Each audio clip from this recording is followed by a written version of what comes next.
Good morning students.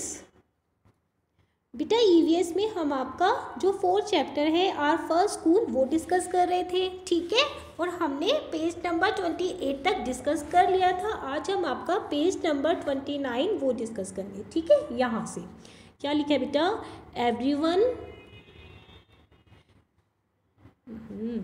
Everyone removes their shoes before entering the house. This is the custom in सुरेखा's family. मतलब सुरेखा एक लड़की है, उसकी family में, उसके परिवार में क्या कस्टम है, ये मतलब रीत है, एक प्रथा है कि कोई घर में एंटर करेगा तो उससे पहले जो शूज़ होते हैं ना, वियर किए होते हैं जूते, वो बाहर उतार के एंटर करते हैं, ठीक है।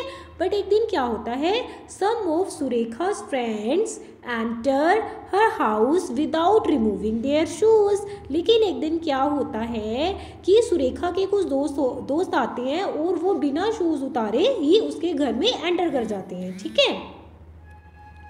सुरेखा's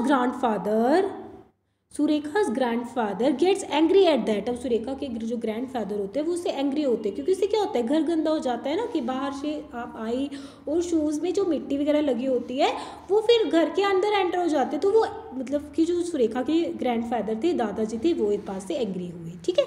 अब आपसे इसमें क्या पूछा गया है, are there any particular custom followed by your family, what are those. कि आपकी फैमिली में भी ऐसा कोई कस्टम है, मतलब ऐसा कि हाँ आपके घर में ये चीज़ होती है, ठीक है। ये तो सुरेखा की फैमिली का है। तो मैंने कुछ एग्जांपल्स यहाँ पर लिखे हैं बेटा, जैसे कि पहला हमने लिखा है we pray before having a meal. मतलब अपना खाना लेने से पहले हम गॉड को प्रे करते हैं, ठीक है ना, तो गॉड पूजा करते हैं मतलब कि।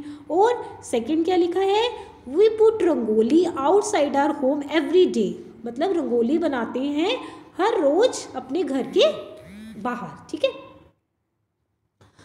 और नेक्स्ट क्या लिखा है, वी लाइट अ दिया एवरी इवनिंग इन मॉर्निंग दोनों लिख सकते हैं, ठीक है, क्योंकि पूजा पाठ तो करती है ना, दिया जलाते हैं या मतलब जोत जलाते हैं हर इवनिंग में, और मॉर्निंग में भी लिख सकते हैं, ठीक है। तो वी लाइट अ दिया एवरी इवनिंग एंड मॉर्निंग ऐसे लिख सकते हैं। जो मेरे घर में होता है वो मैंने लिखा है, आप इसमें जो आपके घर में कोई कस्टम होता है वो आप इसमें ऐड कर सकते हैं, ठीक है।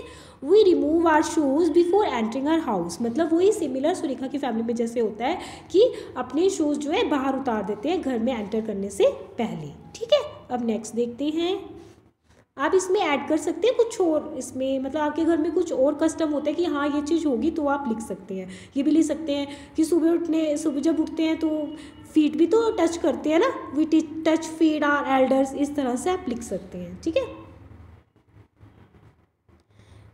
ये देखो इसमें क्या है आपका, ये वाले क्वेश्चन में, does any member of your family have any particular habit like laughing loudly और singing when they are happy, imitate them. मतलब आपकी फैमिली में कोई ऐसा मेंबर है जिसकी हैबिट है, जिसकी आदत है लाफिंग लाउडली, मतलब जोर जोर से हंसने की, और सिंगिंग गाने की कोई हैबिट हो, व्हेन दे आर हैप्पी जब बहुत खुश होते हैं तो गाना गा रहे हैं या जोर जोर से हंस रहे हैं या कोई और एक्टिविटी कर रहे हैं कुछ भी, तो इमिटेट दैम, आपने उसकी नकल करनी है। करते ही होंगे ना कि हाँ जब ये खुश होते हैं या कुछ होते हैं पापा ऐसे करते हैं या अंकल ऐसे करते हैं, इस तरह से आपने क्या करनी है, उसकी इमिटेट नकल करनी है, ठीक है। नेक्स्ट क्या है इसमें, how do you show respect to our elders in a family, look around see how others show respect. मतलब how do you show respect, आप कैसे रिस्पेक्ट दिखाओगे to elders in your family. आपकी फैमिली में जो बड़े लोग हैं, जैसे मम्मी है, पापा है, दादाजी है, दादी जी है, तो उनको आप रिस्पेक्ट करते हो, आप कैसे शो करोगे, ठीक है। और look around two C how others show respect, और आप कैसे करते हो, और आसपास भी देखो कि आसपास के लोग कैसे रिस्पेक्ट करते हैं, उनसे आप सीख भी सकते हैं, ठीक है। तो कैसे कर सकते हैं, आप लिख सकते हैं इस तरह से, we show respect by touching the feet. हम रिस्पेक्ट मतलब उनका आदर करते हैं by touching the feet of our elders, अपने एल्डर्स के चरण छूकर, and talking softly to them, और उनसे बड़े आराम से, मतलब गुस्से से बात नहीं करते, सॉफ्टली अच्छे से बात करते हैं, ठीक है। ये लिख सकते हैं, या फिर आप इस तरह से भी लिख सकते हैं कि I show respect to my elders, ये लिखा हुआ है, I show respect to my elders by touching their feet. मैं जो है रिस्पेक्ट दिखाता हूँ अपने से बड़ों को कैसे, बाय टचिंग देयर फीट, उनके पैर छूकर, एंड फॉलोइंग व्हाट दे से, और जो वो कहते हैं मैं उनका कहना मानता हूँ, मतलब जो वो कहते हैं वो मैं करता हूँ, ठीक है। इस तरह से बड़ों को हम रिस्पेक्ट देते हैं, ठीक है।